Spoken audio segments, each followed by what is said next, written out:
안녕하세요, 라뮤나입니다. 오늘은 비트코인 3편에 대해서 이렇게 찾아왔습니다. 1편, 2편 모두 시청하시고 3편을 봐주시면 좋을 것 같습니다. 1편하고 2편이 호응이 좋아 3편까지 찾아왔으니 1편부터 2편, 3편 모두 다 시청해 주시면 정말 도움이 많이 될 것이니 처음부터 시청해 주시면 좋겠습니다. 그러면 시작하겠습니다.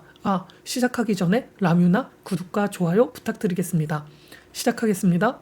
비트코인의 특성은 무엇일까요? 과연 무엇일까요?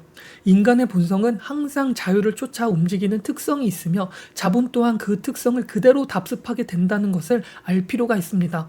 즉, 두 개의 시장이 있다면 하나라도 더 자유로운 시장으로 옮겨가게 된다는 말과 같습니다. 사회주의와 자유시장 경제의 경제체제에서 결국 자본시장이 승리를 이룬 것처럼 이런 자본의 이동은 느리긴 하지만 긴 기간을 두고 지켜보면 사회 곳곳에서 재현되고 있다는 것을 알아야 합니다. 예시로 우리가 불과 20년 전만 해도 텔레비전을 통해 대부분의 정보를 전달받았고, 그때 방송의 대부분의 자본이 몰린 이유는 방송 관계자들이 대부분 권력을 틀어잡고 있었기 때문일 것입니다. 바로 송출권 때문이죠. 어떤 사람을 쓰고 어떤 내용을 내보낼지를 소수의 엘리트들이 결정을 했기 때문입니다.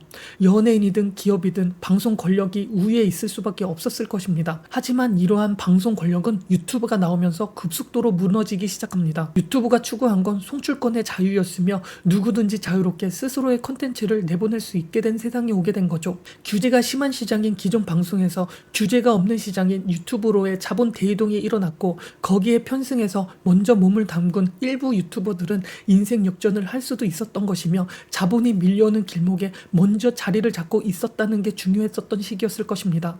사회주의 사회에서 자본주의 사회로 자본의 이동이나 방송에서 유튜브로 자본의 이동이나 원리는 딱히 다를 게 없으며 사람들의 본능이 이끄는 대로 시장이 움직이는 필연적인 사건과 같은 것입니다. 이런 관점에서 비트코인을 바라봐야 지금의 상황은 조금 이해되지 않을까 싶습니다.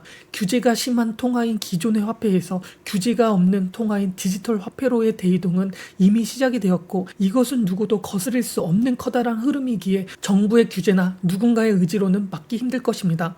예를 들어보면 코인형 증권 STO가 있을 수 있습니다. 기업 입장에서 생각해보면 주식을 기존 형태로 만드는 게 좋을까, 아니면 STO 형태로 만드는 게 좋을까 생각을 해볼 필요가 있죠. 주식시장에서 주식을 사기 위해선 기존적으로 그 나라의 화폐를 사용해야 하며, 거기다가 주식 계좌를 만들어야 하고 신용 검증을 받아야 하고 유사시에 계좌가 정지가 될 수 있으며 사고팔고 하는 번거로운 작업이 필요하게 될 것입니다. 하지만 STO는 다르죠. 전 세계 모든 시장이 통합되는 것 같습니다.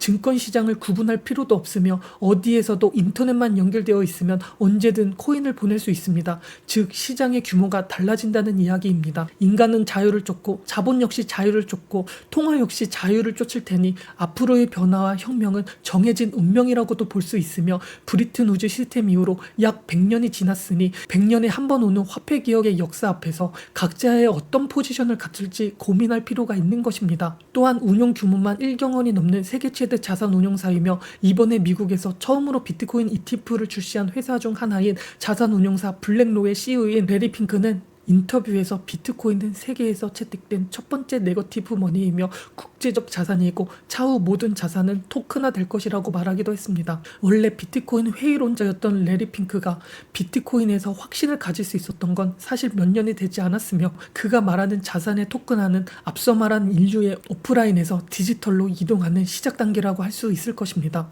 또한 사람들은 디지털 자산이라는 것은 실제가 없다고 믿고 있지만, 사람들은 옛날부터 실제가 없는 걸 돈으로 계속 거래를 했다는 사실을 알 필요가 있습니다. 예시로 미술품 같은 건 말이죠. 실제 미술품의 원가는 얼마 하지 않지만 우리는 몇억 혹은 몇백억 이상의 무형의 가치를 돈으로 주고받고 사기도 합니다.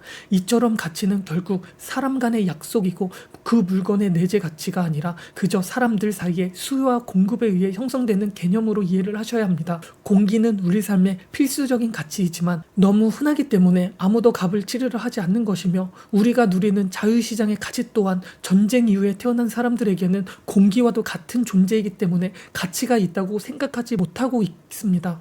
세상은 객관적으로 볼수록 선악의 개념에서는 자유로워지지만 어떤 것에 절대적 가치가 있다고 믿는 혹은 믿도록 만들어지는 사람들은 평생을 좁은 시야에서 세상을 바라볼 수밖에 없을 것입니다. 따라서 불과 10여 년 전에 생겨난 디지털 자산의 가상화폐를 이해하기 위해서는 가치라는 것은 전혀 객관적이지 않고 수요와 공급에 따라 변하고 시대에 따라 변하고 사람에 따라 변한다는 것을 이해하는 것이 첫 번째 과제일 것입니다. 자산의 토큰화에 대해서 말해보자면 현실 세계에서 우리는 부동산을 사고 채권을 사고 주식을 사며 실체가 있는 무언가를 산다고 착각을 하지만 그건 그저 가상의 권리를 사는 것일 뿐이라는 것을 알아야 합니다. 금융 시스템이 무너지면 결국 휴지 조각이 돼버리니까 말이죠. 자산의 토큰화라는 것은 실제 자산을 토큰화시키는 것이 아니라 그 자산을 가지는 권리, 계약 상황 등을 토큰화시킨다고 이해해야 하며 그것을 NFT라고 하는 절대 위조 불가능한 디지털 기록으로 만들어서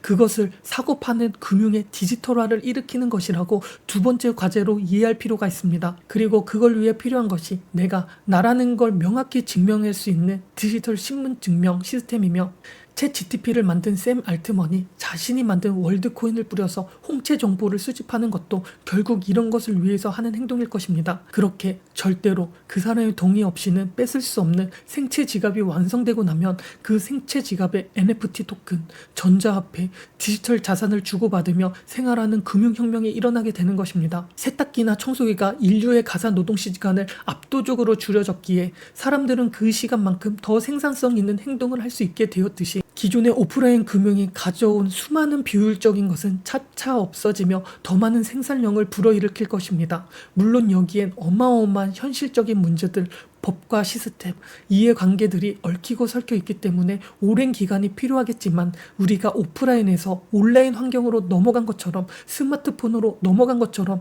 유튜브로 넘어간 것처럼 결국에는 넘어갈 수밖에 없지 않을까요? 왜?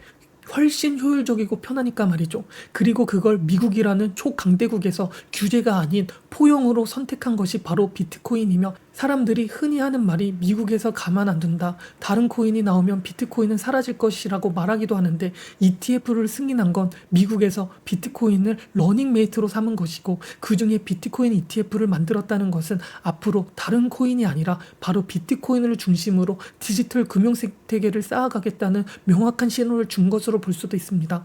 그럼 대체 왜 하필 다른 코인이 아니라 비트코인일까요? 비트코인에 부정적인 입장을 가지고 있는 사람들은 흔히 하는 말이 CBDC가 발행이 되면은 비트코인의 가치는 사라질 것이라고 생각하는 분들이 많이 계실 것입니다. 하지만 CBDC를 잘 생각해보면 생각보다 쉽게 구현할 수 없다는 것을 알게 될 것입니다. 먼저 온라인 뱅킹과 CBDC의 차이가 무엇일까요? 온라인 뱅킹의 특징은 실제 현금은 오프라인에서 존재하며 두 사람 간의 거래와 그 기록을 확실한 신용을 가지고 있는 은행이 보증을 해주는 시스템입니다. 하지만 CBDC는 오프라인 화폐와 결별을 하고 돈에 담긴 가치를 완전히 오프라인에서 온라인으로 옮겨간다는 특징을 가지고 있습니다. 이런 CBDC의 시스템이 얼마나 큰 장점을 가지고 있는지는 앞서 말한 내용들을 생각해보면 이해하기 쉬울 것입니다. 세상 어느 통화보다 자유로운 통화이기 때문에 자본 유치가 쉽다는 것 말이죠. 그런데 역설적으로 정부에서 디지털 화폐를 만들어버리면 전자화폐의 자유로운 속성이 훼손된다는 딜레마에 빠지게 된다는 것을 명심해야 합니다. 당연히 중앙정부에서 발행하는 통화이므로 통제권을 중앙, 국가에서 갖게 될 것이며 이 말은 즉 발행이 쉽다는 말과 같지만 현실에 존재하는 오프라인 화폐는 어느 정도 물리적 제약은 존재했는데 디지털 화폐는 프로그램 한 번 손대면 수조 원을 만들어낼 수 있게 되기 때문에 이런 것들을 규제와 제도로 보완을 하려고 해도 이미 우리는 수천 년 화폐를 가지고 살아왔기 때문에 인간의 손으로는 완벽한 규제가 불가능하다는 것도 입증이 되었습니다. 현재 통화 시스템이 중앙은행과 정부가 독립적으로 작동한다고 홍보를 하긴 하지만 실제로 지금의 연준과 미국처럼 정치적으로 긴밀하게 협력하고 움직인다는 것은 누구나 다 아는 사실입니다. 즉 CBDC라고 크게 다를 게 없을 테니 오히려 현재의 기준화폐보다도 초하이퍼 인플레이션 통화가 될 가능성이 클 것입니다. 또한 디지털 기록은 영구적으로 남아있으며 아주 평범한 개인의 기록까지 세밀하게 들여볼 수 있기 때문에 평범한 사람들이야 그냥 신경 안 쓰고 살겠지만 지킬 자산이 있는 사람들의 입장에서는 이보다 끔찍한 일은 없을 것입니다. 부자들이 다 범죄자라서 숨길 자산이 많아서 그런 걸까요? 죄가 있든 없든 본래 역사적으로 개인의 자산이 많을수록 국가는 어떻게든 법을 이용해 자산을 강탈하려고 하기 때문에 부자가 아닌 사람들의 표가 다수이기에 정치인들은 스스로의 생존을 위해 부자들을 세금과 법으로 괴롭힐 수밖에 없는 운명과 같다는 것을 이해할 필요가 있습니다. 명분이야 얼마든지 갖다 붙일 수 있는 것이니까요. 부자들 입장에서 만약 정부가 자신이 어떤 자산을 사고 어떤 소비를 하고 있는지 속속히 알 수 있다면, 심지어 현금조차 없어서 회피조차 불가능 상황에 놓인다면 그들은 탈세를 하든 탈출을 하든 하지 않을까 싶습니다. 즉 지금 중국에서 일어나는 부자들의 탈출처럼 우리나라 사람들처럼 CBDC를 도입하는 나라에서도 비슷한 일이 일어날 것이라고 보고 있습니다. 국가 입장에서는 당연히 완벽한 통제가 되는 CBDC를 원하겠지만 그렇게 되면 비트코인을 통한 자산의 유출이 일어나고 CBDC의 장점이 완전히 사라지는 역설적인 상황이 생기게 될 것이며, 만약 전 세계가 통제 가능한 하나의 국가라면 강제로 CBDC를 실행할 수 있겠지만 세상에는 자본의 관대한 나라들이 많이 있기에 이루어질 수 없는 꿈이지 않나 싶습니다. 또한 CBDC를 만드는데 가장 큰 결림돌 중 하나가 바로 지갑을 문제로 볼 수 있습니다. 지갑은 계좌랑 비슷한 것인데 은행 계좌는 통장을 잃어버리거나 비밀번호를 잃어버려도 은행에 가서 신원 확인을 하면 다시 찾을 수는 있지만 가상세계에 존재하는 지갑은 지갑을 여는 비밀번호를 잃어버리면 세상이 끝날 때까지 찾을 수 없는 시스템입니다. 따라서 CBDC의 대중화를 위해서는 확실히 본인만 언제든지 열 수 있는 전자지갑 시스템이 필요하며, 그게 어떤 식으로 될지는 모르지만 홍채나 신체에 있는 정보들을 이용해서 영혼까지 각인된 지갑을 만든다면 그때가 바로 화폐혁명이 일어나는 순간이지 않을까 싶습니다. 타국과의 화폐 교환 문제나 무역에서 결제 시스템을 어떻게 해야 할지, 그리고 비대해진 기존 금융 시스템을 줄여나가야 하고, 앞서 말한 대로 무제한으로 찍어낼 수 있는 인플레이션 화폐이기 때문에 이걸 어떻게 사람들에게 신뢰를 줄 수 있는지에 대한 문제도 남아있기 때문에 오프라인 세계와 디지털 화폐의 제도적 현실적 장벽들도 하루아침에 해결될 수 없기에 이러한 문제들을 걸치고 걸쳐서 선택이 된 것이 바로 비트코인이라는 것이 돼버립니다. 세계대전 후에 현대 금융 시스템은 1온스의 금을 $35로 바꿔준다는 약속을 위해 만들어진 것처럼 말이죠. 디지털 금인 비트코인을 담보 삼아서 모든 금융 시스템을 짜게 될 가능성이 크며, 굳이 미국에서 비트코인을 택한 이유도 비트코인의 발행자가 존재하지 않기 때문입니다. 누가 만들었는지도 모르고 개수도 정해져 있으며 15년간 해킹을 당하지 않았다는 신뢰가 형성되었고, 수많은 사람들의 손을 돌며 확고한 가치체계가 만들어졌기 때문에 인간 사이에서 자연스럽게 화폐 현상으로 만들어진 자산이기 때문에 다른 가상화폐 자산들과는 본질적으로 다르다는 것입니다. 다른 화폐들은 다 발행자가 존재하고 공격할 대상이 있고 이해관계가 엮여있기 때문에 언제든 무너질 수 있지만 비트코인은 그런 공격에서 자유롭다는 것을 시간이 증명해줬으며, 설령 미국이나 중국에서 비트코인에 버금가는 신뢰되는 화폐를 만들더라도 그건 자신들의 통제력을 내려놓아야 한다는 딜레마에 빠지게 됩니다. 설령 통제력을 내려놓았더라고 한들 결국 제2의 비트코인을 만드는 상황밖에 안 될 것이며, 그런 단계에서 다시 신뢰를 얻기까지는 수십 년의 세월이 소비되어야 할 것입니다. 또한 미국에서 중국에서 만든 가상화폐를 타국에서 진정으로 믿을 수 있냐라는 신뢰의 문제도 남아있기도 하죠. 우리는 신뢰라는 무형의 가치를 너무 폄하하고 있는 경향이 있는데, 신뢰라는 것은 수천억 이상의 비용과 에너지가 들어가는 굉장히 비싼 물건임을 명심해야 합니다. 기업의 신용은 수십 년 동안 수백, 수천억의 비용을 들여 만들어지지만 유지하기 위해서도 천문학적인 비용이 들어갑니다. 비트코인이 갖는 이런 신뢰의 가치는 현재 1000조가 넘는 비트코인의 시가총액으로 증명했으며, 미국에서 ETF를 승인했다는 것으로 앞으로 비트코인이라는 거대한 신뢰의 토지 위에서 디지털 금융 생태계를 쌓아 올리겠다는 의미로 해석할 수도 있는 것입니다.